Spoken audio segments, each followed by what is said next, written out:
down that camera and strap in. It's time for a new episode of TogChat Live. It's an open mic night for photographers. Get ready for 60 minutes of your photography questions in real time with answers from your host, Joe Edelman. Hey gang, happy Monday night. How's everybody doing? Thank you for joining me for another live episode of TogChat. So for the next 60 minutes, gang, I am all yours. Do me a favor. Tell me where you're from. Say hi. I know there's a lot of people here. Ken's here, Kat's here, Ishmael's here, Al B is here, Ken Vincent, Andrew, James, Trevor, Susan. Glad to see you all. Hope you all had a great week. Hope you all been shooting, taking lots of pictures, watching lots of videos. So tonight is your night for questions. So let's get some of our business stuff out of the way really quick while everybody's showing up. You know, I had somebody complain to me last week. I just want to mention this. Not that I should have to explain, but I'll explain. I had somebody complain that, the first 5 minutes of the show is just me yapping and doing random stuff. The reason for that, gang, is this is kind of not like television. People get the notice. If you click that little bell and set the notification for my channel, you get a notice that says I'm live. And it takes people a couple of minutes to show up. So basically, first couple of minutes, I'm just trying to give people a chance to, get logged in, get set up so they can watch. So, hey, as always, if you have a chance, and if you would, please, thumbs up, greatly appreciated. Subscribe to the channel, that way you don't miss anything. Follow me on social media, Facebook, Pinterest, Twitter. Those are the ones, Pinterest and Twitter. Yeah, try Facebook, Instagram, and Twitter. Those are the ones where I'm most active. And of course, comments are always appreciated. And then you guys know that every week now for, the last couple of months, right? I've been talking to you about a contest that PhotoFlex runs. So let me go ahead and switch the screen over here. It's called the PhotoFlex Share Your Lighting Contest. Now, I've kind of taken a special interest in this. Now, you guys know that I am sponsored by PhotoFlex. That's not why I'm taking a special interest. I'm taking a special interest because my followers, the members of my Facebook group, we've got a really good run going with winning this contest. And the best part of it is you can actually help yourself learn by doing something that will allow you to win the contest. So the contest is real simple. You email, and I'm going to paste into the chat window here the email address for PhotoFlex. It's tellus@ProMarkBrands. You email them 2 pictures. Now you need to do this by Wednesday morning. They give the prize out about midday on Wednesday, and this is every week. You email a finished picture and you email a behind the scenes photo. And if you remember my group, give them the breakdown. How, why, all that good stuff, okay? Here's the cool part. You don't have to use PhotoFlex gear to take your shot, but you get the opportunity to win PhotoFlex gear by participating. So in the chat window, here's the link. Whoops, let's try all that again. Here's the link for the PhotoFlex Facebook page. Here is the email address. I said I posted it in before, but didn't hit enter. It works a lot better when you hit enter. There's the email address that you submit to. And this week, the prize is going to be one of the PhotoFlex light discs. It's a 41-inch by 74-inch sunlight white light disc. That is a big disc, okay? So I hope to see the record continue, and I hope to see members of my Facebook group and my YouTube following win this contest. Bottom line, it's free gear, gang. So get your entries in there. Oh, and I said it can help you with your photography? Sure. Because if you're just learning and you're working with lighting equipment and all that kind of gear, get in the habit of taking behind the scenes pictures. Those behind the scenes pictures give you a visual reference to be able to go back and review what you did, like really what you did. So let's see here. Albie, Joe, do you know if you must be on Facebook? I find it difficult to find rules surrounding this contest. No, Al, you don't need to be on Facebook. And yeah, I don't know if they actually call it a contest or what they call it. And the only reason I say that is I'm not kidding. I spent my entire weekend this past weekend. So hopefully you guys had a fun and exciting weekend. My weekend was saving money and not having to pay for an attorney, because I'm going to start doing giveaways next week. And this is going to be cool, gang. I'm not talking like, oh, I'm going to give little things away. In the next 12 months, I'm going to be giving away prizes that are worth, on average, $100 a week. with prizes worth up to $500 and $900 so far. So these will be run as sweepstakes giveaways.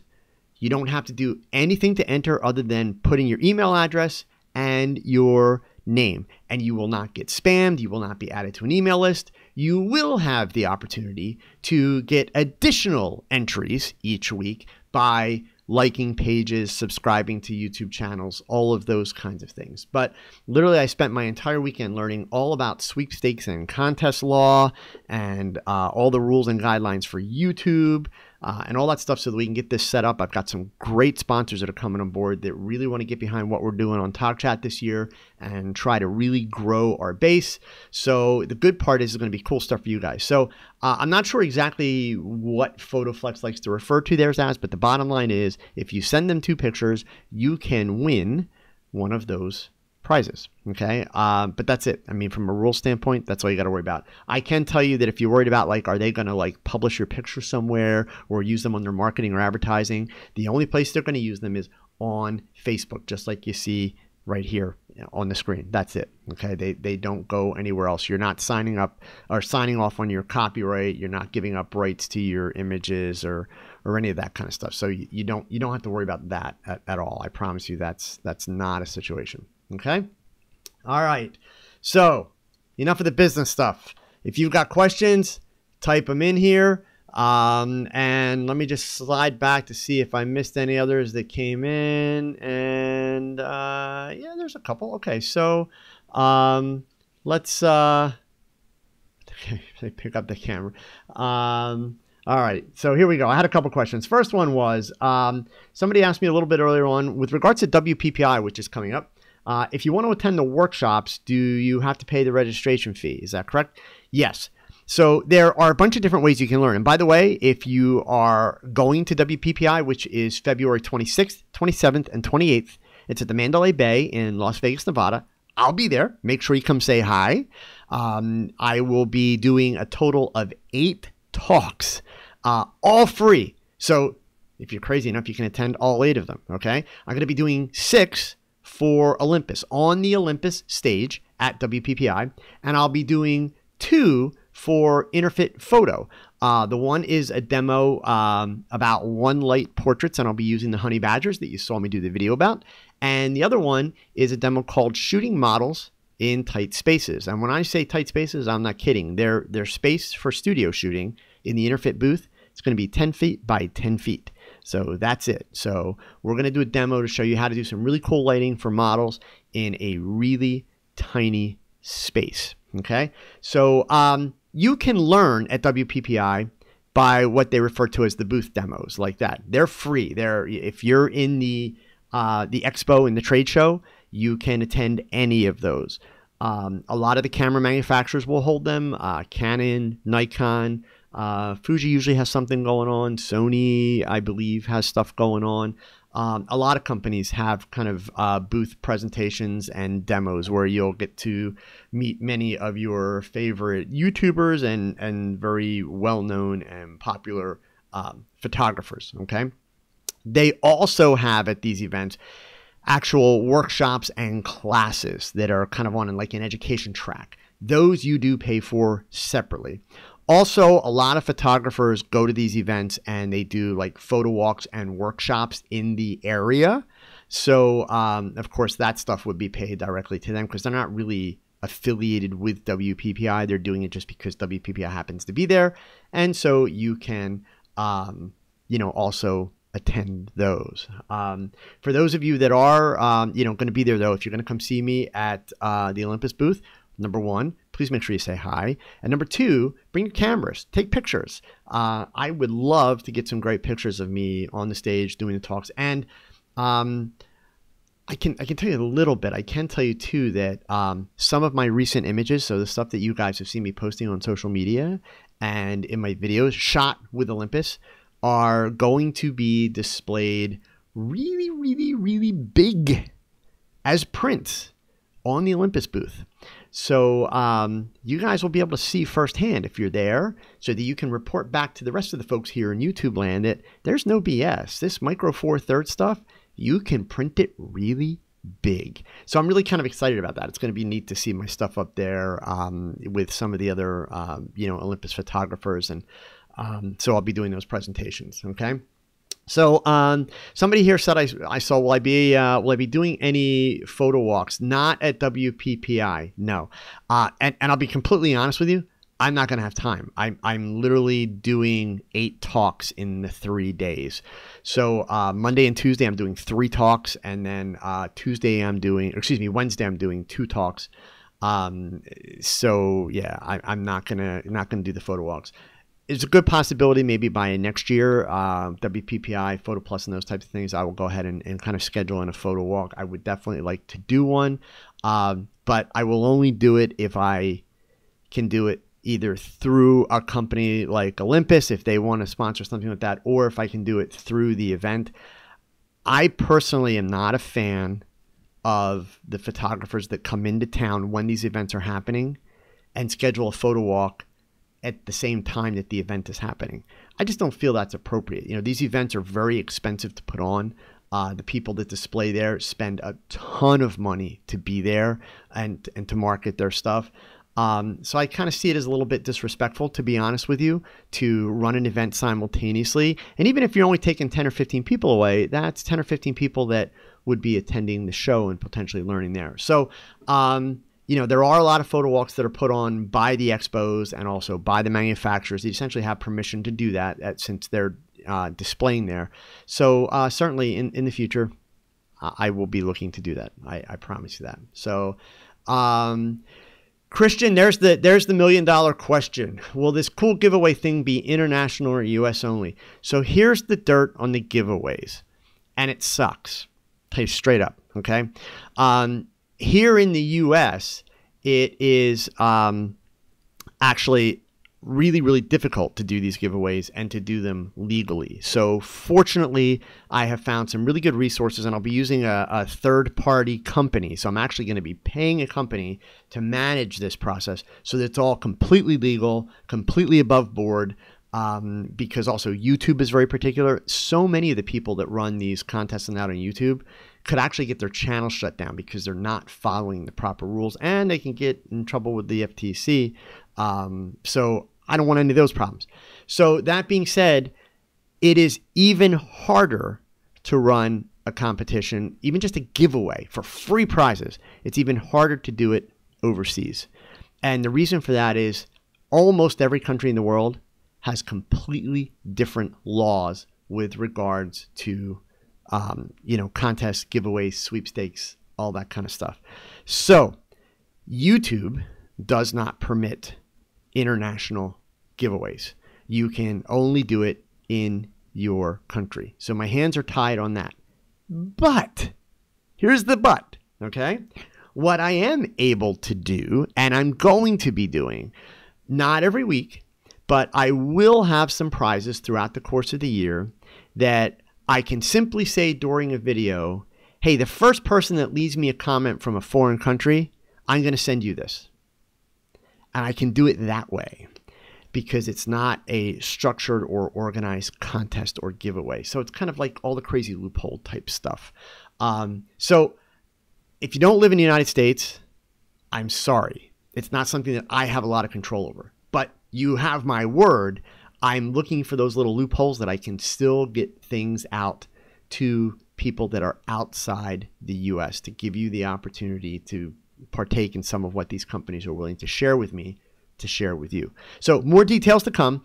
All the research is done. The first set of contracts have been signed. I've got 4 sponsors on board initially that are providing some really, really great prizes. We'll be kicking it off next week, getting things started. And at that point, believe me, per law and per all the YouTube guidelines, you'll be able to read all the rules, regulations, all the breakdown, all that stuff. So it'll be coming. Okay. Roderick, I see what you're saying. Can I give it to an American and let them send it? If an American wins it, they can do with it whatever they want. Here's, again, to keep it all above board, I won't be picking the winners. I'm using a third-party company. So this is like, it's completely above board. So I won't even know who's entered in the contest until I'm told the winner. I will get all the information after the fact, who's entered, but while the contest is happening, I won't even know who's entered in the contest. So in order to receive the prize, unfortunately, the person that enters has got to be in the US. Okay, so I don't write the rules, and I hope you guys can understand. I'm trying to do a good thing here. I don't want to get my YouTube channel shut down by doing it wrong. So we'll be following the rules, okay? All right, so that was the WPPI question in the contest. Al B had a question. Where do you source out lighting equipment replacement parts, especially for inexpensive generic light stands, plastic tightening things, etc.? Al B, I do a couple of things. If it's like nuts and wing nuts and things like that, a lot of times I'll just go to Home Depot and find something that, you know, is a workable alternative. Other times I've gone to eBay and found old light stands or junk light stands that I can take pieces off of and kind of repurpose them in that sense. So those would be, I think, my my kind of two first choices as far as, you know, if you're missing like a wing nut or something to be able to tighten a stand, etc. So, okay. So let's see, Sergey, inspired. You got the Olympus EPL7. Oh, awesome! To try the Micro Four Thirds. Really impressed with what you got. Waiting for the OMD EM5 Mark III to switch from Nikon. Good for you, man. Believe me, I think you will enjoy it. I'm having a ton of fun with them. A ton of fun. So let's see. I had another question here, and go ahead, gang. If you got questions, load them in for me. Ken had a question. Any quick rules of thumb for how to choose between an umbrella or a rapid dome or a bare speed light for on-location indoor portraits? So, gosh, quick rules of thumb. Ken, I would say that the quick rule of thumb concept, it really depends on your knowledge base and your experience level. Meaning, if you go back through a lot of my lighting videos, the first thing I recommend that everybody starts out with in terms of a lighting modifier is a shoot-through umbrella. I think that a shoot-through umbrella is hands down like the easiest piece of lighting equipment to work with, and it's actually factually one of the most versatile lighting pieces or lighting modifiers that you can work with, provided that you take the time to learn the inverse square law, period. So that being said, on a day-to-day shooting scenario for me as a photographer, not a guy teaching on YouTube who is constantly doing things that I would not normally do, but for the sake of teaching others, my go-to lighting modifier for portraits and those kinds of things is a medium-sized softbox. I love the PhotoFlex multi-domes. They are like hands down my favorite. Okay. The Rapid Dome is great if you're using speed lights, and that's also going to give you, you know, kind of a similar type of light to what you'll get from. Sorry, guys, let me just get rid of somebody here. Okay, there we go. So it will give you pretty much the same kind of light as a medium-sized softbox, etc. Okay, but that's where I would start. Okay, and you know, just kind of take it from there. Okay, all right, there we go. So we've got somebody having a little bit of fun here tonight, but hopefully they're dealt with now. So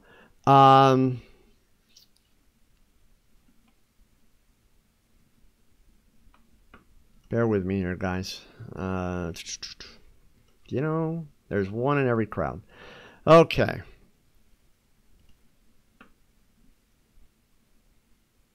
Yeah, we got a couple trolls. Bear with me 1 second here, and they can go back and they can find another channel to log in from. All right, so next question. Roderick, when using color gels for hair or rim lights, are there any basics for what colors work well with given hair color and skin tones? Roderick, I would say don't look at it that way. The reason why I would say don't look at it that way is that you really want to pick your colors based upon the elements in the shot. So what I mean is, what color background? What is the hair color? What color clothing is the person wearing, etc.? if I were to say to you, oh, orange is great for this color skin, well, that's not going to work well if the person's wearing like a bright green top. Okay. So, you know, a little bit of a trade-off there. But to me, you pick your gels based on the color scheme you shot. And then from there, is there a best color? No. I mean, any color gel will work. It's going to give you that color light. So keep in mind too, it depends on how you want to use the gels. Are you trying to give the image kind of an overall color scheme? Are you trying to, you know, just kind of create like a small rim with it? But you could really use, you know, any color. So, okay. Kevin Mack, do I provide TogChat in audio podcast form? You know, I don't. And the reason I don't is I tried it for a while and basically nobody listened.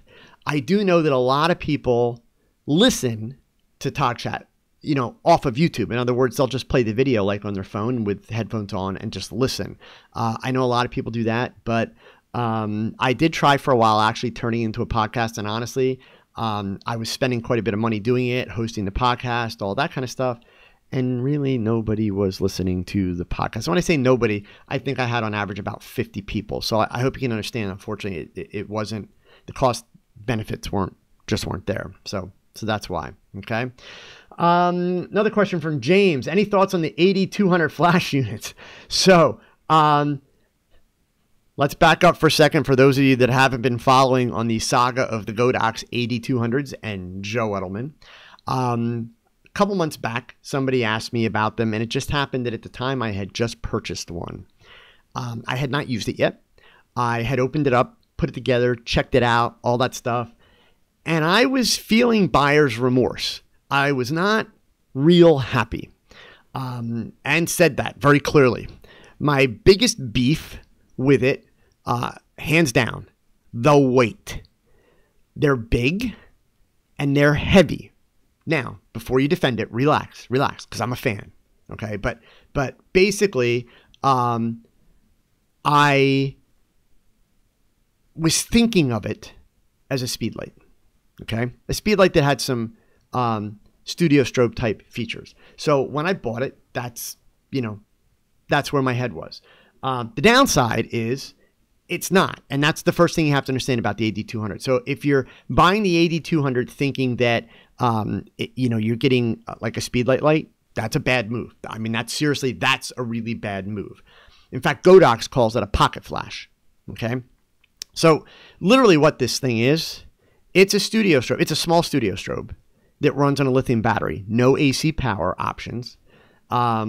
But it is great. I mean, you've got a replaceable head, so you can switch from a speedlight type head to a bare bulb. You can put modifiers on it. You can get 5-inch, 7-inch reflectors, beauty dishes, all which attach directly to it. Certainly you can, get the mounts, use a Bowens mount, slide it in, all that kind of stuff. So that being said, I didn't use it for a while. I mean, I spent the money and I was really kind of ticked. I didn't use it.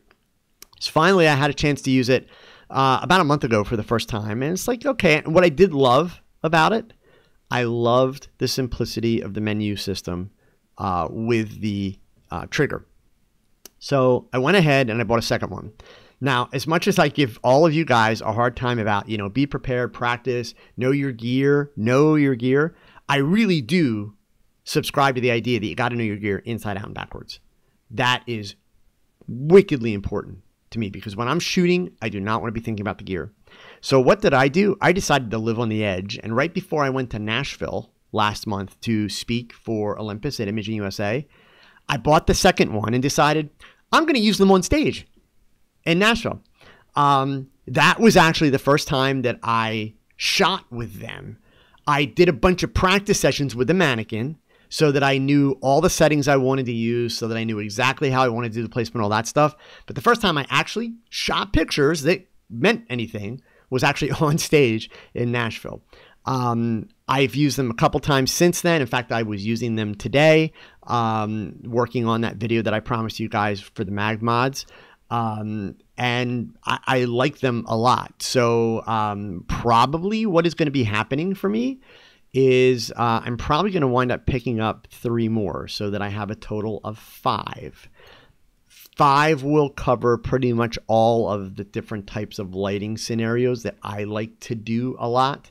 So yeah, I'm probably going to go that route. And that means that I will use those as my primary location lights instead of the Luma Pros. I love the Luma Pros.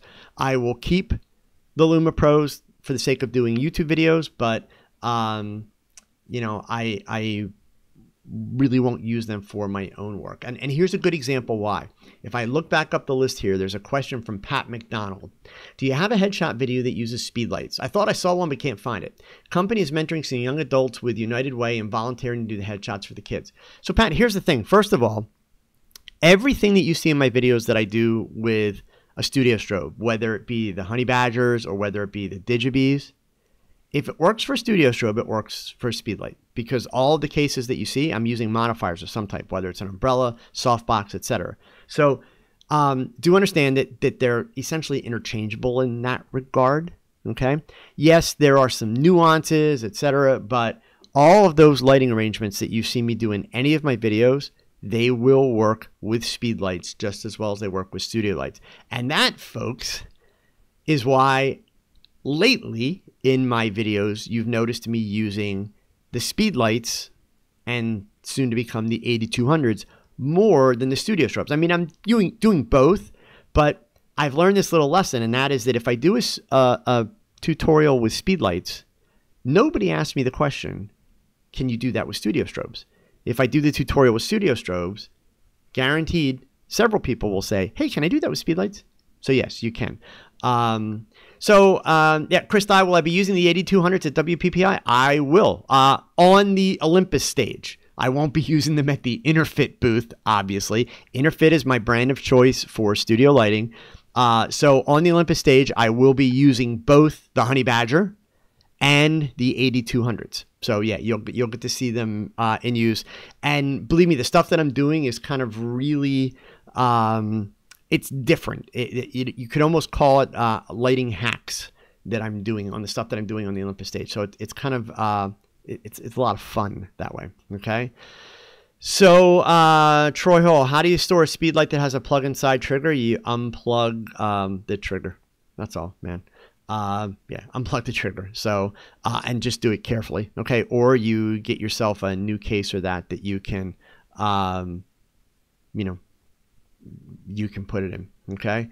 So, all right, Henry, what is your opinion about artist photography to the fine arts as a work of art?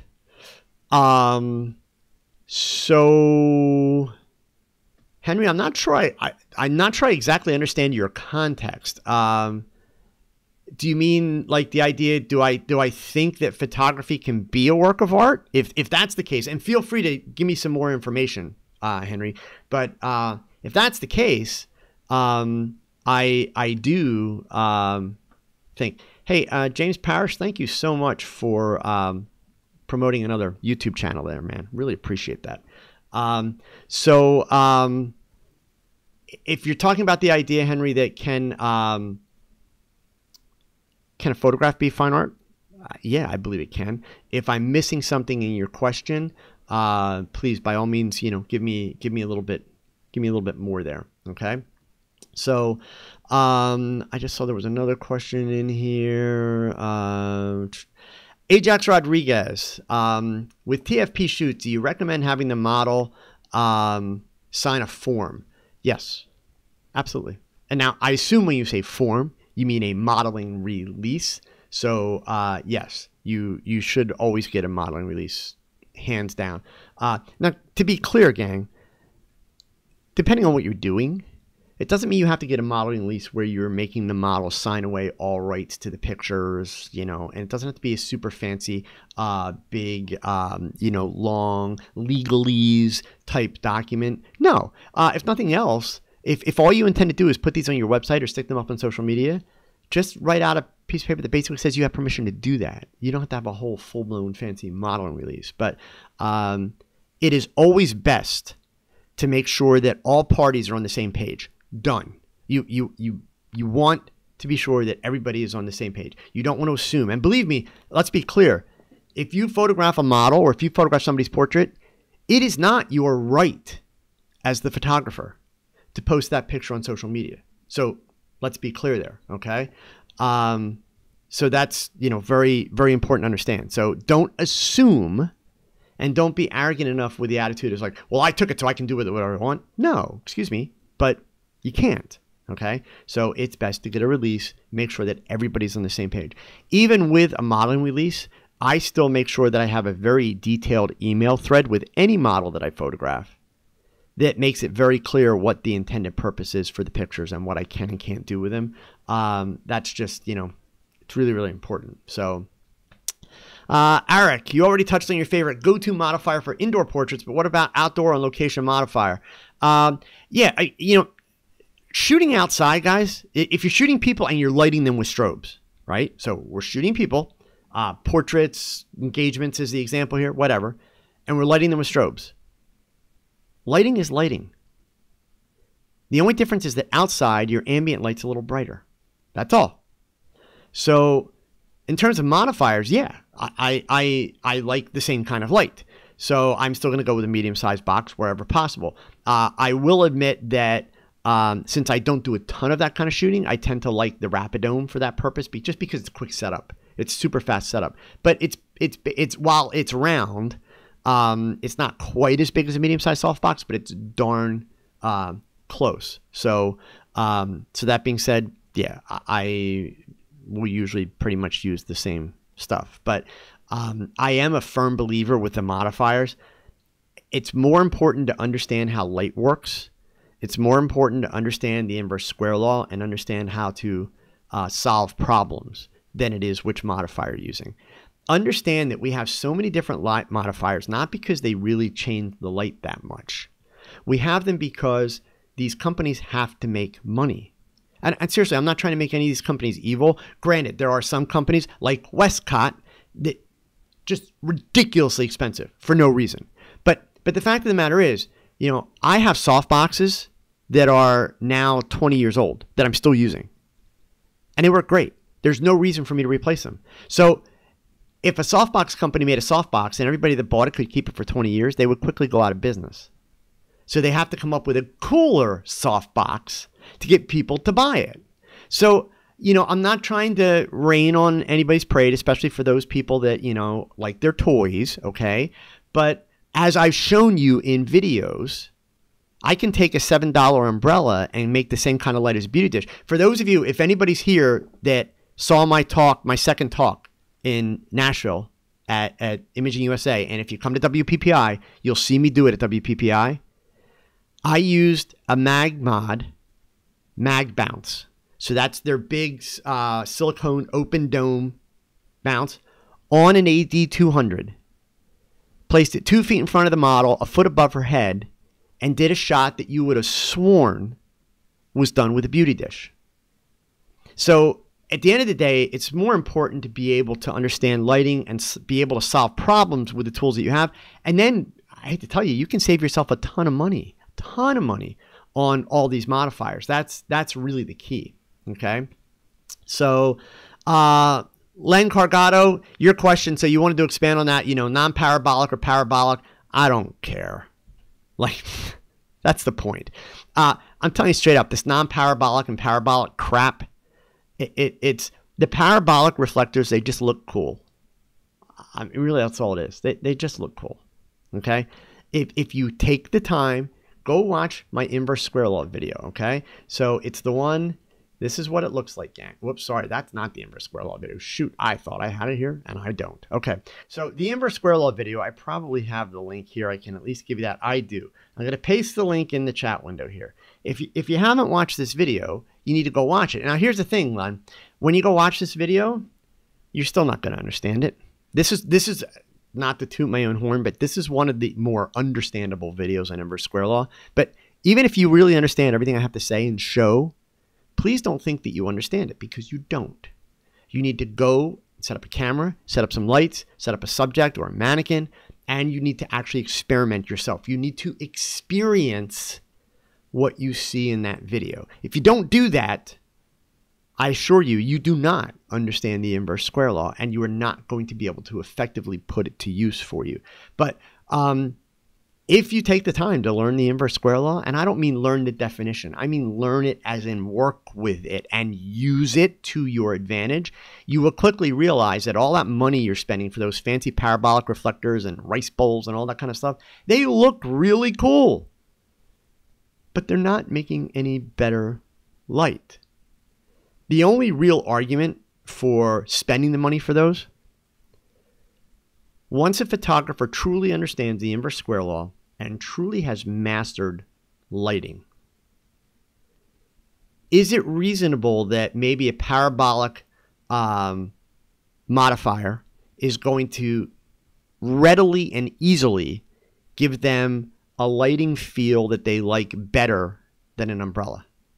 Oh yeah, absolutely. But the fact of the matter is, the keywords in that sentence were the readily and easily. I can still take the umbrella and do the exact same kind of light. That's the point, okay? So if you really want to learn, if you really want to be solid in your footing and your understanding of the work that you're doing, learn the inverse square law, get that basic stuff down, and then from there, you know, you're good to go, okay? So Heinz Santos, you'd like to get in touch with my Photoshop retoucher.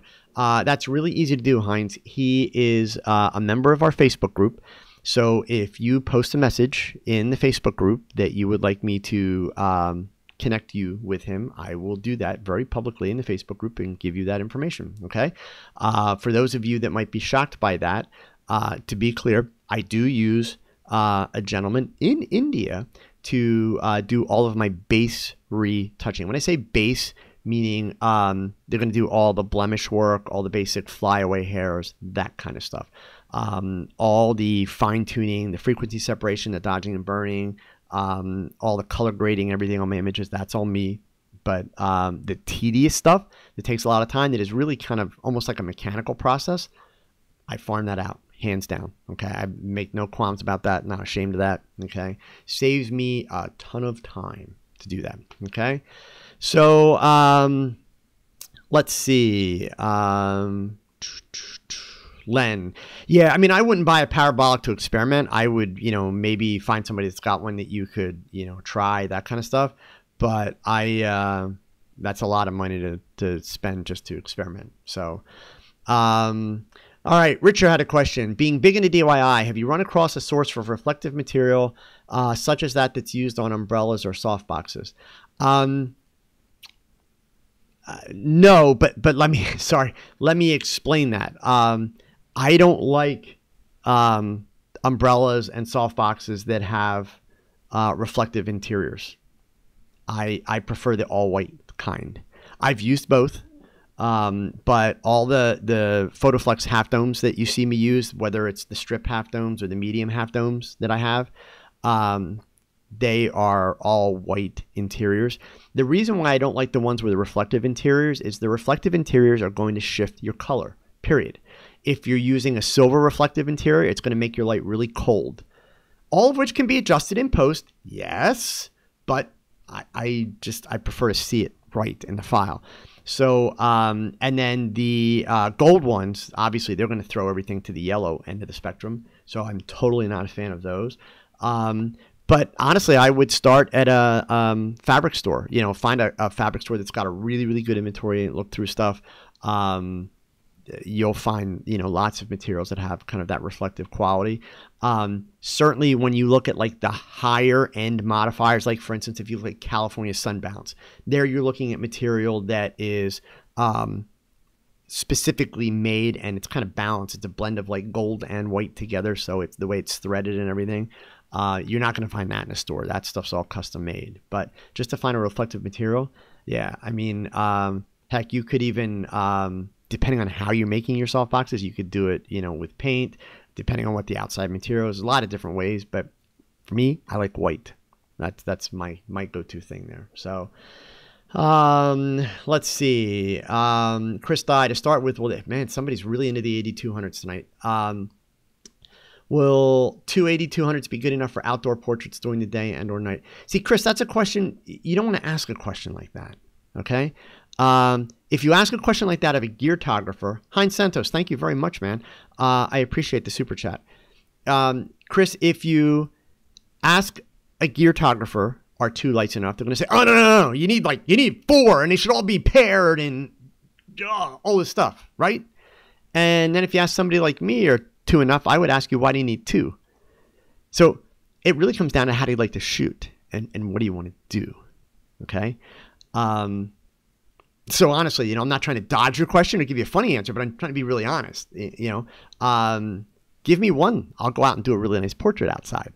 Give me 2, I'll do a different nice portrait. Will it be nicer? Not because of the second light. No, not at all. But, so really that's kind of what it comes down to. Okay. All right. So, where are we at here? Tom Kazuba. Is hard work more important than talent? Oh, geez. Here we go. God, is it time for Joe to do a rant here? All right. Tom's question. Is hard work more important than talent in photography? Joel Grimes subscribed to the hard work crushes talent all day long. What is your belief in this issue? So, since you asked based on Joel Grimes' comment, okay, I will give you my feelings. But I'm also going to add a side statement. Questions like this, so this is going to sound really snipey, but guys, I'm going to be honest. You know that I keep it real. I'm not going to BS you. I've seen like 6 different videos in the last 3 weeks talking about the difference between talent and photography, which means that whoever said it first. So if Joel Grimes said it first, sweet. But that means the other 5 people have no creativity whatsoever. Like, first of all, there's people that have little to no experience talking about whether or not talent is more important than hard work. And it's like, make my head hurt. Like, really, we need to just get out there and take pictures, gang. Worry about yourself, okay? So, first of all, I would argue, is this even a consideration? So, no disrespect to Joel Grimes, but to me, it's not even a consideration. So, simplify. Do I agree or disagree? I completely agree with him in the sense that you don't have to be the most talented person in the world. And hello, look at who you just asked the question of, Tom. I am far from being the most talented photographer in the world. Far from it. I am far from being the most talented photographer on YouTube. I am far from being in the same universe that Joel Grimes is in. But I'm doing pretty good. And I'm proud of what I'm doing. I'm providing value to people. And I'm taking pictures, the kind that I enjoy, and they're of decent quality. Awesome. Am I ever going to be the best? Am I ever going to have the most talent? Not in this lifetime. There's a whole bunch of science behind that, actually. Okay? But at the end of the day, like, to me, it's the worst thing that you can be thinking about. I mean, and literally, I'm going to put this on scale, gang. So if you're watching me, that means, I'm assuming that means you want to learn from me. So if you're trying to learn and you're trying to, reach a point where you can surpass me, because believe me, if your goal is to be like me, that's a really bad goal. Your goal should be to blow me away. Because the good part of it is I'm older than a lot of you, so you've got more time than me to do it. So don't try to be me. Try to surpass me. And you're going to do that with hard work, because as long as I'm breathing, I'm going to be busting my butt to keep progressing and to keep building and to keep growing. But I've done that my whole life. Maybe it's generational, whatever, but, that's just the way I look at it. So here's the thing. When you talk about talent, gang, a lot of you know that I, every so often, teach a college course. How scary is that, right? They let me loose on like 18 and 19-year-olds. I teach a college course about creativity. And essentially, the science behind creativity, which is what my wife researches in cognitive psychology. The science behind creativity is, I'm going to oversimplify this. So if you want to go look this stuff up, don't take my word for it. You can find actual research if you're capable of reading research articles. But imagine that every human being is born with kind of a set amount of creativity. All right. Now, and think of it as like a bucket. All right. So everybody's got like this bucket. And everybody's bucket is about the same size when you're born. But if you imagine a scale where you've got more creativity and less creativity, Nate, man, thank you so much for that super chat. I really appreciate it. Some people, when they're born, their bucket's higher on the scale, meaning they're more creative than other people. Okay?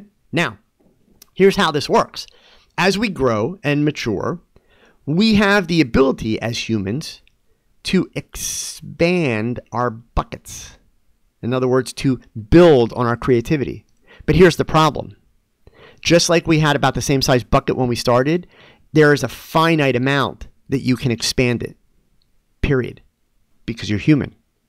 So if you happen to start out up here, well, you definitely have an advantage over the person that started at the bottom, which means that you will ultimately have more innate talent. Hence, going back to Joel Grimes, yeah, it makes a whole lot more sense to not worry about how much talent that you have and then to work your butt off. Do the best that you can do. Be the best that you can be. Because the minute you try to be somebody else, I had a conversation with a photographer this weekend that is trying to do work that is very similar to another well-known photographer and is really struggling getting it down. And my point to this photographer was that I feel that part of the reason he's struggling is because it's not natural to him. He's not doing what his thing is. He's enjoying it. He's having a lot of fun with it, but he's not doing his thing. He's doing somebody else's thing. And the problem with doing somebody else's thing, you're never going to be as good as somebody else at doing what they do. You're just not. You got to find a way to make it your own. So, even going back to Joel Grimes, there's some great video interviews of him. If you go back a bunch of years when he was like at the top of the heap, when his, rim lighting concept was in its heyday. And he talked about the fact that he knew he wouldn't be able to make the kind of money he was making forever. He talked about the fact that he knew people would catch up and start doing it for less money, and that he would not be able to demand the same kind of money that he was making. So his plan was to do it for as long as he could, and then basically walk away from that idea. And then go find himself. Go do personal projects, kind of reinvent himself, if you will, and find what his kind of new style was going to be. And that's exactly what he's doing because, you see Joel Grimes posting all the time now. He's doing his workshops and does his talks. When's the last time you saw him do that rim lighting? Now you always see him put a big round modifier right up above the person for a really dramatic light and then a reflector underneath. Okay. So he's got a whole new style and a whole new thing that he's doing. And he'll develop that until he finds kind of a niche for it commercially, and then he'll run with it again. So my advice is that conversation, it makes my head hurt. And it especially makes my head hurt when I see guys that have only been shooting for, 4, 5, 6, even 10 years talking about it.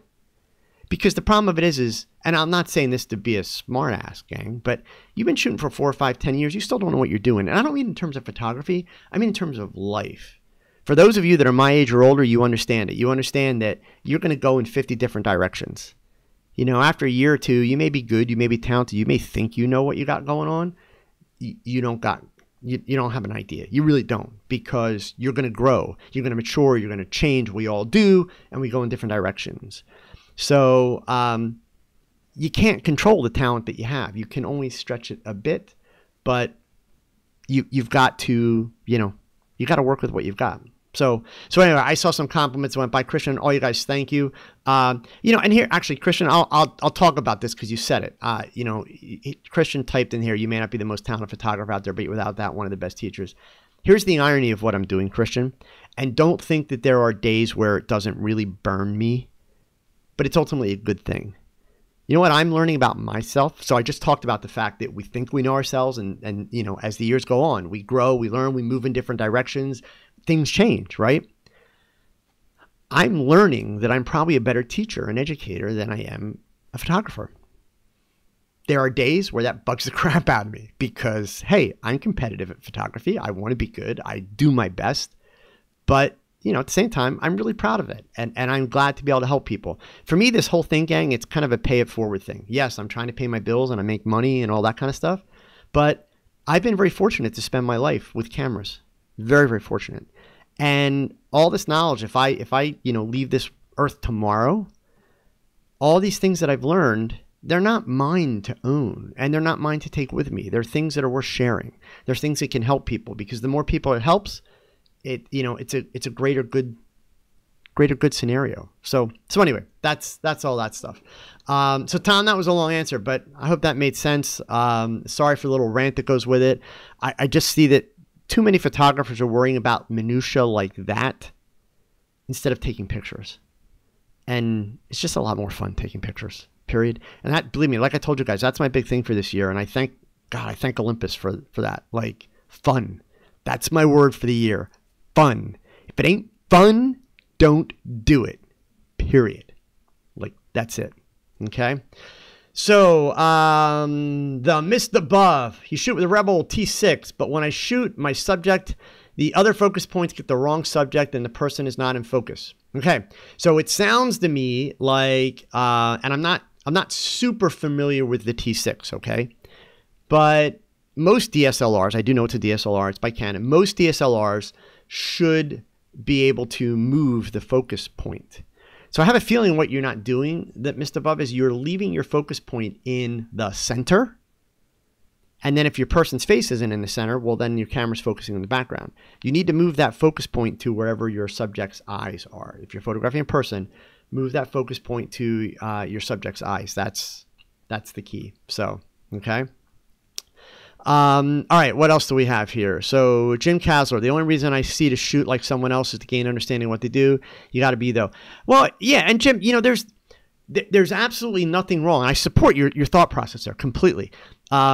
If you see somebody do, I did this as a kid. One of my idols as a kid was a photographer, and I believe he's still alive. God, I hope he's still alive. But his name was Peter Turner. Peter, he was a commercial kind of advertising photographer, but what he was really known for when I was a kid, so we're talking like in the mid 70s, he was using Kodachrome, like transparency film.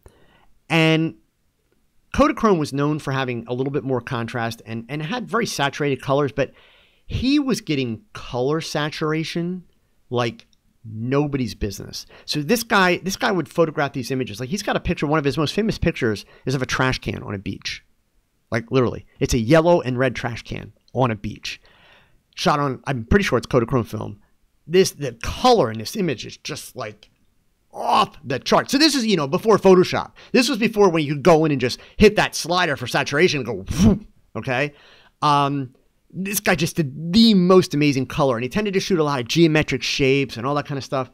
For years, I tried to emulate that kind of color, which is why you might notice even to this day, like, I'm so big on bright colors. I love bright colors. Or I kind of go the opposite string where I do a lot of white, but have bright color in front of it. Okay.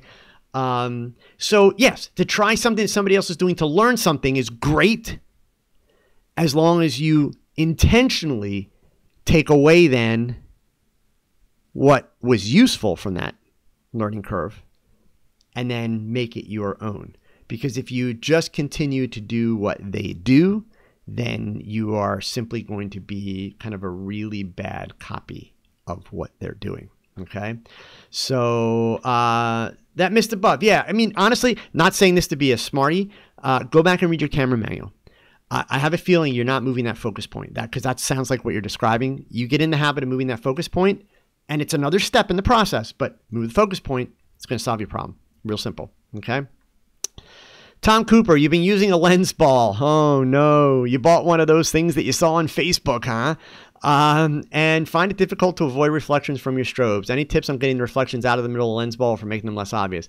Tom, the best way to get the reflections out of the middle of the lens ball is don't use the lens ball. I'm sorry. For me, that kind of stuff is a non-starter. So, true story. When I first saw the ad for the lens ball on Facebook, my first impression was, oh, cool. Because that's exactly what they want you to think, right? And they're kind of cool. It flips the middle part and you do things. It's neat, right? But then I also realized immediately, it's on Facebook. Every zombie photographer in the world is going to go buy one of these things, okay?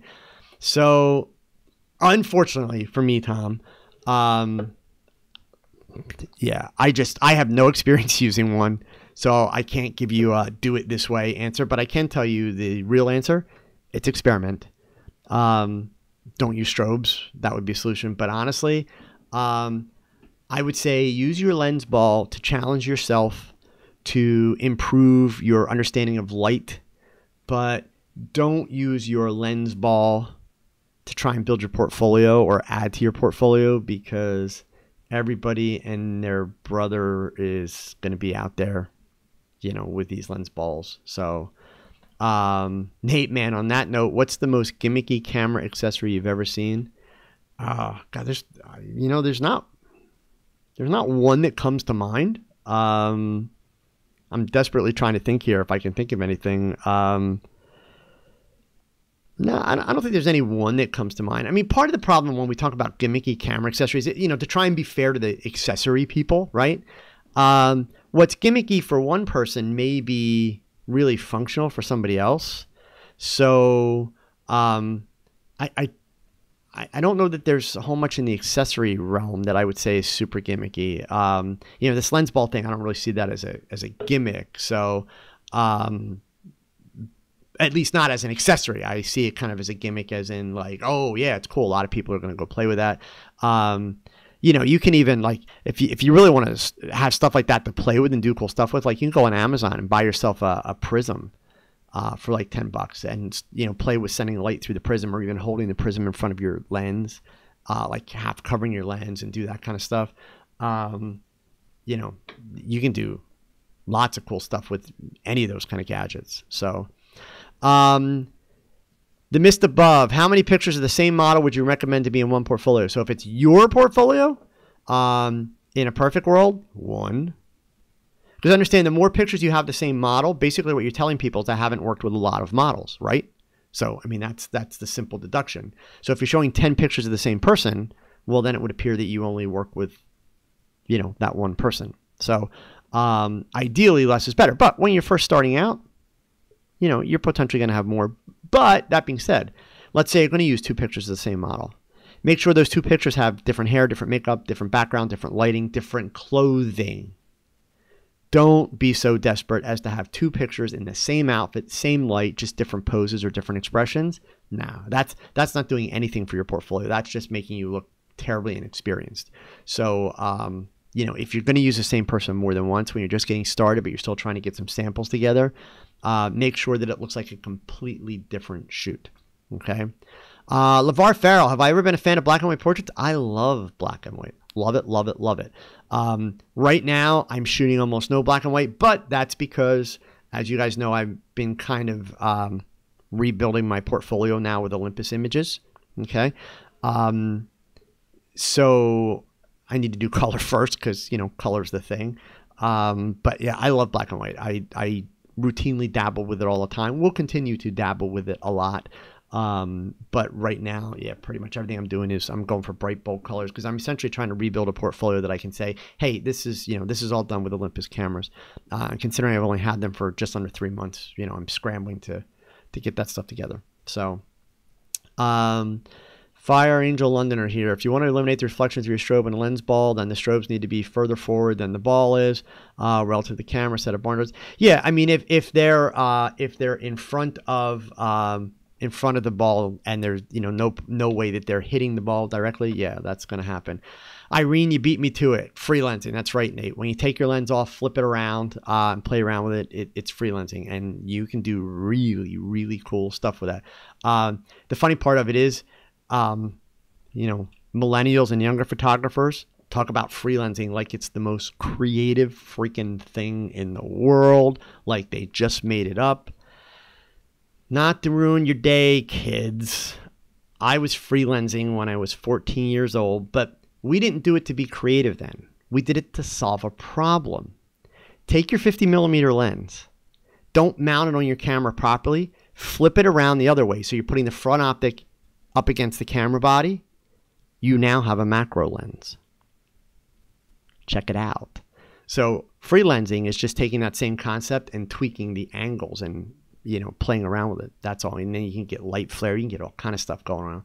But freelancing, yeah, it's a cool name now, but it's been around forever. But it's fun, and the reason why it's fun, it's completely not predictable.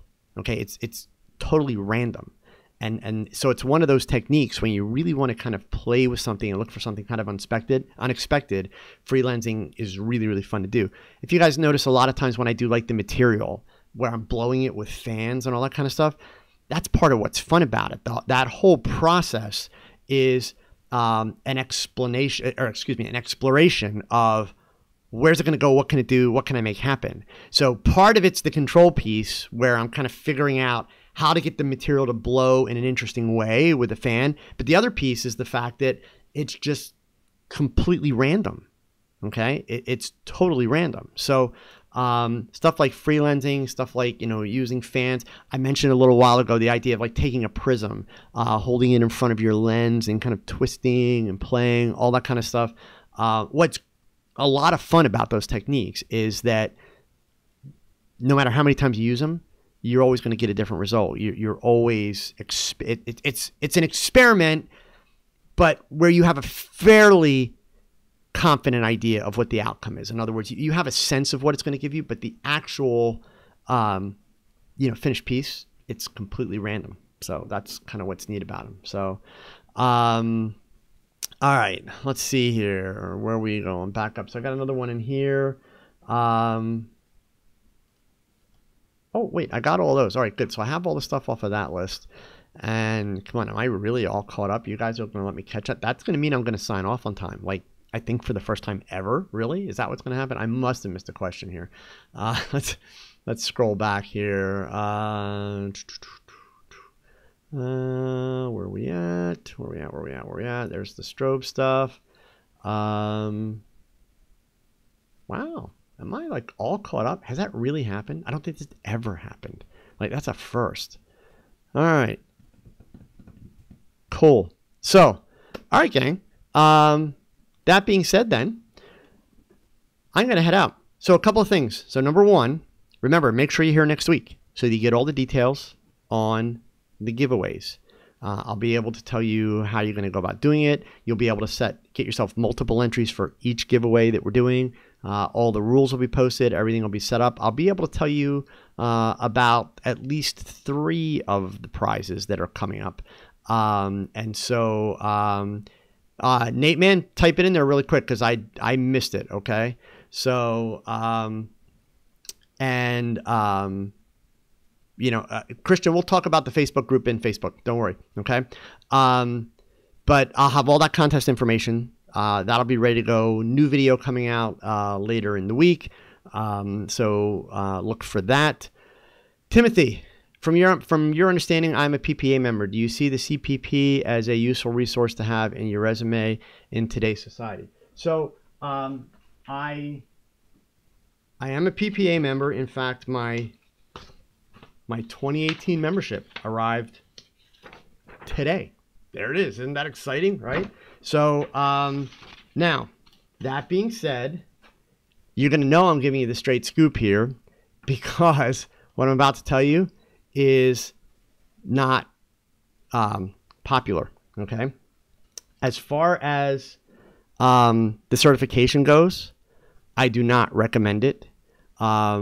As far as the Master Photography program, I do not recommend it unless, this is the key part, unless, number one, you want to enter print competitions on a regular basis. If you are interested in doing print competitions, PPA's Master Photographer program is, bar none, amazing, okay? If you are interested in doing the print competitions. Or I think there's value in the CPP and also the Master Photographer certification, provided that you simply want that additional learning experience, especially in kind of a classic learning style. In other words, they're going to force a lot of rules on you. You're going to learn all about the C curves and the S curves in posing. You're going to learn about 2-to-1 lighting ratios and rule of thirds and Fibonacci spirals and all that stuff. I'm not saying that's bad, but if that's what you want, then go for it. Should you be certified for the reason that PPA tells you to be certified? No, I'm sorry. I love PPA. Keep in mind, guys, I make money from PPA in speaking engagements. Okay? So I'm being brutally honest here. your clients are not going to pay you more money because it says on your website that you're a certified photographer. Your clients are not going to pay you more money because it says on your website or your business card that you are a master photographer. They're just not. The reason for joining PPA, in my opinion, first and foremost, free equipment insurance, $15,000 worth of equipment insurance included in your membership dues. That's huge. Awesome discounts and benefits that come with it. Legal services, educational services, unsurpassed. Best out there. So I want to be clear, huge fan of PPA. I don't see value in the certification in the master program for the reasons that they market it. I see no value in the certification program. To me, the value in the master photographer program is the more foundational learning structure and the print competition value. That part's huge. And I just saw that Sean P. Turner did pass away. I was afraid that might be the case. It's unfortunate, but yeah, the guy's work was just amazing. And the color is just incredible for me. Thomas Palmer, why do you feel the need to justify your camera portfolio shows you? I'm not sure exactly what you mean. You mean, why do I feel the need to build an Olympus portfolio? Is that what you're talking about? Let me know and I'll answer your question. So, Nate Man, since you're a DIY Superman, are there any 3D printable photo accessories that have caught your eye, if any? So, you know what? And I don't have it. I'll have to find it. See, I knew I was going to finish on time because this just reminded me of two things. So, Nate Man, so number one, I actually found there's a website. I'll report back to you guys next week. Okay, I saw it this past weekend. There's a website where it's like Etsy for 3D printers. Like literally, instead of people making crafts, they're doing 3D printing and selling this stuff. So they've got a whole category that's like photo accessories with some really cool gadgets. So no specific one that jumped out at me and said, oh my God, I have to have that. But especially like if you do GoPros or action cams or that kind of stuff, really, really, really neat mounts. But a lot of cool stuff. I will track down that link and I will find that for you guys and share it next week. I promise. Okay. So that exists. It's like Etsy for 3D printing. It's really pretty cool. That being said, there is another piece of information that I promised you guys from last week. Okay. So last week, somebody asked me about YouTube channels that I respect a lot for photo retouching. And I mentioned that, of course, Flern, Aaron Nace, is one of the best out there.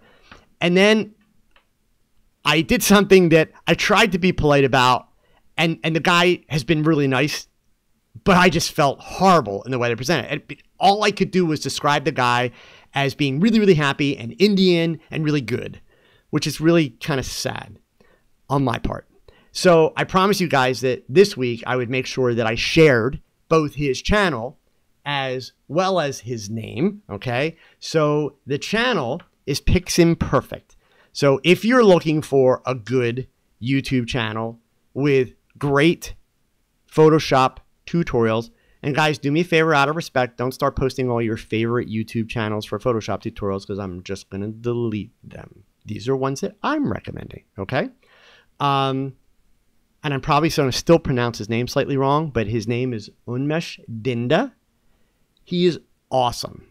First of all, I want to be as happy as he is. His personality is off the charts, number one.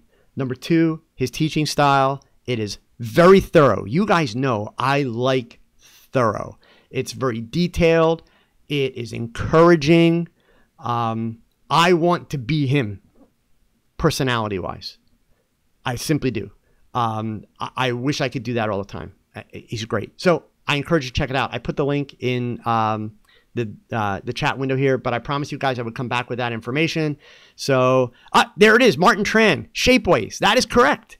And I'm sure there's probably some others. So there you go, guys. I'm off the hook for next week. Thank you, Martin. It's shapeways.com. It's literally like Etsy for 3D printing. Okay. And I'm pretty sure they have the ability, like you could even design kind of your own thing and then like upload it and get it printed and all that. Adam, how you doing? There's a fellow Olympus user there. So let's see here. That missed above. Did I graduate from a school? What school did I go to? You're looking at options. well, I graduated from a school, but do you mean did I graduate from a photography school? No, sir. I am self-taught completely. So true story. You guys like it when I tell stories. I'll tell you this story very, very quickly, okay? I took one photography class in school. One. I was a junior in high school. Sophomore. Sorry. I was a sophomore in high school. So I was 15, 16 years old, and I failed the class. Totally failed the class. I did not get an F on my report card, though. I got an A on my report card. So the story is, you guys have heard me tell the story before, that I had an art teacher in middle school. He knew that the photography teacher at our high school was retiring, meaning I wasn't going to get to have this man as a teacher. So he actually arranged for me to go to the high school one afternoon. He drove me to the high school after school to meet this gentleman. This gentleman, this teacher that was retiring, the high school art and photography teacher, he is the man who taught me the egg lesson. So needless to say, he retired. My next year as a sophomore in high school, 10th grade, I took a beginning photography class, because you had to start with the beginning class. And this was a high school that actually had like 4 different photography classes you could take. You could take photography as a major by the time you were a senior. So I took that class, and it was very, very unfortunate. But the young woman who came in to take his place, and this was the school's fault. This was not her fault. She had a fine art background.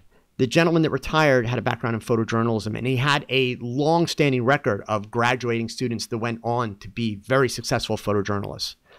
So needless to say, things didn't go well for her in general. Like her year there, she was only there for a year, and her year there was, I'm sure, probably one of the most miserable experiences in her life, because the students treated her horribly. I was pretty much ambivalent, but what I did do is I kind of avoided the dark room at school. I had a dark room at home, and she was also young. She had a really hard time kind of keeping control over things. So, kids were pranking all the time, turning the lights on in the dark room, messing everybody's work up, all that kind of stuff. The dark room wasn't being well kept. So I did all my work at home. Finally, about 2/3 of the way through the year, she pulls me aside one day after class, and she said, listen, she said, I realize that you've been turning in wonderful work all year, and I've been giving you good grades, but I've never seen you in the dark room. And I was like, yeah. And she's like, well, I need to see that you're really doing this work yourself. She's like, I'm not saying that you're not doing it, but for all I know, you're going home and somebody else is doing it for you. And I told her, honestly, and probably not as politely as I remember it, but I told her, like, I'm not going to work in that dark room. It's a mess. It's not safe because people always turn the lights on. I said, I simply won't do it. I'm going to turn my work in. You can grade me. And she said, no, she dug her heels in, and I dug my heels in. So I got an F on the class. When I was handing my report card at the end of the year, I had an F. I then went to the principal of the school, and it got fixed because, ironically, I was doing all of the public relations work for my school district and everything else. And so she had a point. Don't get me wrong. I was not willing to follow the rules in that. But yes, so the only photography class I've ever taken, I failed, technically. Okay. So let's see here. Martin Tran, I've made lens boards for one of my cameras on there. It was one of those obscure hole diameters, reasonably compared. Yeah, I mean, you can actually, it's amazing some of the stuff they have on there for the 3D printing. So Thomas Palmer, yes, the Olympic portfolio. So Tom's, maybe I misspoke. So to be clear, I don't need to justify my work. My portfolio is me. I spoke for Olympus in Nashville, Tennessee at Imaging USA. I'm going to speak for Olympus in Las Vegas. Olympus didn't buy me. Let's be really clear. I was not paid to switch cameras. This was my choice. I reached out to Olympus. Olympus was interested in having me speak, so Imaging USA was kind of my test run. WPPI now is, okay, you passed the test, so now you're going to speak 6 times at WPPI. Fingers crossed, who knows? Maybe one day I will have the opportunity to represent Olympus, in a bigger way. But at this point, yes, Olympus is paying me for the talks. I'm not talking for free. I get paid to do those talks, full disclosure. But everything you guys hear me talk about Olympus, I fully believe in. I'm excited for a lot of you to come and not only see me do the talk, but more importantly, see the big images, so that you're not just seeing stuff on YouTube and on a website, but actually seeing the big images. Okay. And you know, Nate, it's ironic that you say Olympus paid me in fun. That's actually a big part of what I talk about, is honestly just how much fun I'm having with the cameras. I'm not going to lie, gang. Like it's no BS. I used my Nikons maybe once a week when I was shooting for a YouTube tutorial. That's it. Otherwise, it was just a pain in the butt. And I'm not dissing Nikon. I'm just saying, you know what? They're big, they're heavy, and, you know, out came the D850, which the D850 is a beautiful camera, but it's like, great, am I going to spend another $3,500 to buy this? For what? So that I can be on YouTube and say that I've got the newest camera? It's like, what am I doing? Like, literally, that's where it came from. So, you know, I've had a few people, of course, you know, say, oh, yeah, Olympus bought you. You're saying all that stuff. Nah, you know what? They didn't, okay? This was a 1.5 year transition that I went through to do this. And I explained it in the video. It started with Panasonic. It started because of the video cameras. That's what got the ball rolling. And just like I tell you guys to do, I did exactly what I tell you guys to do. I went out, I rented an Olympus camera first, tried it out. And that was after about 9 months of flipping back and forth, and playing with the Panasonics and actually thinking about switching over to Panasonic. That's what got the ball rolling. But everything I kept reading kept pushing me back to Olympus for still. So it's like, all right, I gotta research that. I gotta see what it's about. So I rented one, loved it. Now, I do have a luxury. I live 12 minutes from Olympus's corporate headquarters. So a fellow YouTuber, Gavin Hoey, was kind enough to put me in touch with their marketing department, and they lent me a camera and 3 lenses for 2 months to try it out. No cost. And so I did that. I used it for 2 months, literally fell in love with it. And believe me, I haven't looked back since. I do not miss the Nikons. Again, no dissing. I'm not dissing Nikon. I'm telling you, for me, it was the perfect move. My only regret, gang, literally my only regret in this entire switch is that I didn't do it a lot sooner. Because really what I was doing exactly what I give all of you a hard time about. I was chasing bigger is better. I was going after the megapixels. I you know, had to have the latest and greatest, all that stuff. I mean, that's the thing. It's easy to fall into that trap. It simply is. And all that money, all that weight, all that size, it wasn't making my photography any better. I mean, come on. I'm not bragging here, but look, you've seen the pictures I've been posting the last couple of weeks. My work hasn't suffered because I've gone to Olympus. It hasn't suffered because I've gone to Micro Four Thirds. Not at all. So is there better quality inherently built into a full frame sensor? Is there more dynamic range built into a full frame sensor? Sure. But at the end of the day, if you don't learn photography and learn how to expose properly and light properly and do all the right things, all that extra money with all those extra features are not going to make you a good photographer, and they're not going to get you great pictures. I've seen so many fellow YouTubers, and I say young meaning young or new YouTubers, talking about how they need dynamic range because it covers their mistakes. If their exposure's off, they can still get a good image. Well, I mean, in all due respect, gang, we live in the digital world where you get instant feedback. So I have one dumb question to ask about that reason. Why would your exposure be off in the first place? How does that happen? How do you wind up doing a shoot and your exposure's off, right? So Ishmael, the only regret has to be not to be able to use that Tokina 100. I miss that lens. It's a sweet lens. However, in fact, I was working on it today. If you check my Instagram profile, you'll see the pictures from today. The 45mm f1.2, which is a 90mm crop equivalent, and the 75mm f1.8 for Olympus. Oh my God, I'm not kidding. Like, I really never thought I'd say this, but they beat the Tokina when it comes to sharpness. Dead serious. You'll be seeing a video soon where I'm going to show the comparison between the two and also talk about the bokeh aspect of it, because, you know, everybody's all about the bokeh. So yes, you know, how can you not miss a lens that was that sharp for $400, right? I mean, that's an incredible lens. But so I mean, that's you know, that's the process. And obviously there will be doubters. That's fine. You know, at the end of the day, I'm having a lot of fun with it. So anyway, to get back to the question, Thomas, basically, since I'm getting on a stage for Olympus and they're giving me this opportunity, which, look, I'm not going to lie. To have the opportunity to stand on that stage and present to people in that, it's like very humbling, okay? Because trust me, there's a lot of people that walk up to these things that would love to see me fail or not do well. I mean, I did the one in Nashville. Scott Kelby showed up and sat in the front row. How cool is that? I was like a little kid. I'm not going to lie. It's neat. But at the same time, I feel a little bit of an obligation. I mean, it certainly wouldn't be right if I went up there and said, oh yeah, look, I do this, this, and this, and I show pictures taken with a Nikon. Well, that's not really, legitimate advertising. So since Olympus has been giving me that opportunity, I'm anxious to be able to update it. So to be clear, Thomas, am I like going to delete all of my old pictures? Oh God, no. In fact, if you go to my website now, actually none of the Olympus pictures are on my website yet. That's a project for later this week. Actually, it's in the queue. It's coming up.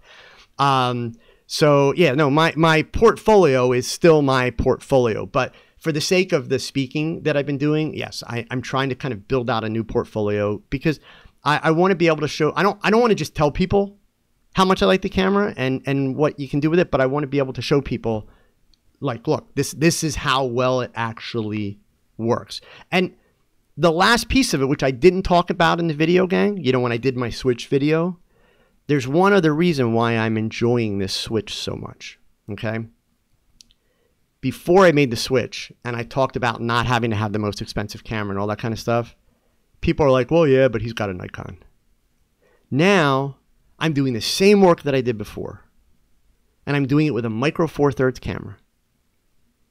So I'm not trying to tell you, and you haven't heard me say to anybody, you have not heard me say it once. I'm not saying micro four thirds is better than anything else. No. But it allows me to really just beat home my point about learning photography. If you learn photography, you don't need the biggest and the best, because the best does not make you the best, and the best does not improve your pictures. Cameras and gear do not improve your photography. You improve your photography. Cameras and gear can make things easier if you know how to use them. Just like we were talking about modifiers earlier, and do you want parabolic, non-parabolic, what brand, what type, all that kind of stuff. They're tools that you use. So, there you go. I mean, she was here earlier. I don't know if she's still here. So Irene, if you're here, you can weigh in. I'll go pick on Canon for a second. Not for Irene's sake, but people say Canon tends to be really contrasty. Right? That's the slam on Canon. They say it doesn't have good dynamic range and it tends to be really contrasty. Well, guys, have you ever looked at Irene's work? She doesn't have that problem. Now, does she? Because she understands photography. She knows how to use her gear. She has a style that she likes and she works towards. But when you look at her work, you don't see a problem where things are blocked up because there's no dynamic range. You don't see heavy contrast in her images unless she's created lighting that had heavy contrast. So it's not the camera. And that's, really maybe one of the best examples I can come up with right now. Is like, don't take my word for it. I mean, here's another photographer that, she came in here and said hi. You guys were all like, oh, look, it's Irene. I know you follow her. Look at her work, which is amazing work, okay? So, it's not the cameras. So, Larry, so much for finishing on time. Yeah, it would have felt weird if I finished on time. It just would have, because I don't think I've done that yet. So, anyway, gang. All right. So let's see, Christian. No, an Olympus portfolio is not a specific thing. It's just it's just me, wanting to update a little bit. Frank Beckman got a Panasonic a couple days ago. Really impressed. Yeah, again, the Panasonics are really nice cameras too. So I will say that, I went back and forth with both. But at the end of the day, the ergonomics on the Olympus, the build on the Olympus is just, I'll tell you what, for cameras as small and as lightweight as they are like solid. They really, really are. For me, the Olympus stuff checked off all the check boxes for me. Like, that's really what it came down to. It hit all my check boxes. Done. So today, if you follow me on Instagram, today I was finally doing the side-by-side comparison, testing out the 45 1.2 and the 75 1.8. when I first bought my kit, I didn't get the 75. I just got the 45. And then everybody's like, oh, you got to get the 75. I was like, great, going to start costing me more money. So I did get it. I love it. It's really nice. I won't tell you which is my first choice, but I do have a clear preference between the two lenses as far as my go-to portrait lens. So I will share that, you know, in the video that's coming up. But I am very confident those two lenses will definitely split time with, you know, when it comes to shooting portraits and shooting people in general. But one is definitely a clear favorite. So yeah, so that'll be coming up soon. All right, gang. So I am going to say goodnight now. Thank you guys for hanging out. I really appreciate it. Sorry for the confusion, Thomas, with the Olympus thing. Christian, I love the ergonomics on Olympus, like huge. And you know I was fussy about ergonomics on Nikon. Now, I will say this, full disclosure, because again, I'm not beholden to Olympus. I'm beholden to you guys, okay? The OMD EM1 Mark II, their flagship camera, their top-of-the-line camera, that's the one that I have. I have two of them. Love the ergonomics. Just incredible. It's got the sweetest little grip and everything fits right where it is. I didn't think that would be possible with a camera that was that much smaller than my Nikons. I just didn't think it was possible, but it is. I'm not as much of a fan of the smaller ones, the OM5, the OM10. They have a real tiny grip. So I will say that for my preferences, I definitely prefer the EM1 Mark II because of the design and the grip. Absolutely. The smaller ones, I got to play with them while I was down in Nashville quite a bit. They handle well, but I love the grip just to have that piece to hold on to. The ergonomics are almost identical in terms of button layout and where things are. The cameras flow really, really well, but that grip is like a big deal for me. So, and again, Christian, even if you're thinking about it, you don't go out and buy one because Joe said so. Rent one, try one out, test it out, you know, and then you go from there. Hey, believe me, going from full frame to micro 3, you know, or micro 4/3, it's a big change. So I you know, even I stood at the Olympus booth. If any of you met me and talked to me about Olympus cameras when I was in Nashville, I said the same thing to everybody. Don't do it because I said so. Try the camera out. In fact, if you're coming to WPPI, gang, in fact, here's a little tip. For those of you coming to WPPI, make sure you bring secure digital cards with you. Bring cards. A lot of the camera manufacturers, Olympus included, will let you put a card in their camera and shoot some. At Olympus, they'll have a model dressed in a steampunk outfit with really cool lights behind her, and they let you try out the 1.2 lenses and the Mark II. So you put your card in and you can shoot some stuff with it to get a feel for it, okay? So that's the trick. So, and a lot of the manufacturers do it. So if you're coming to WPPI, make sure that you bring empty cards because you'll actually be able to try the cameras out. So not just hold them that, but actually try them out. So, okay? All right, gang, listen, thank you so much. Have an awesome week. So remember, we're like 90 minutes in here. That means, you know, you guys owe me 90 minutes of shooting this week, okay? 90 minutes. And also, remember these words. Thanks for watching another live episode of TogChat. Now go pick up that camera and shoot something because your best shot, it's your next shot. So keep learning, keep thinking, and keep shooting. Adios.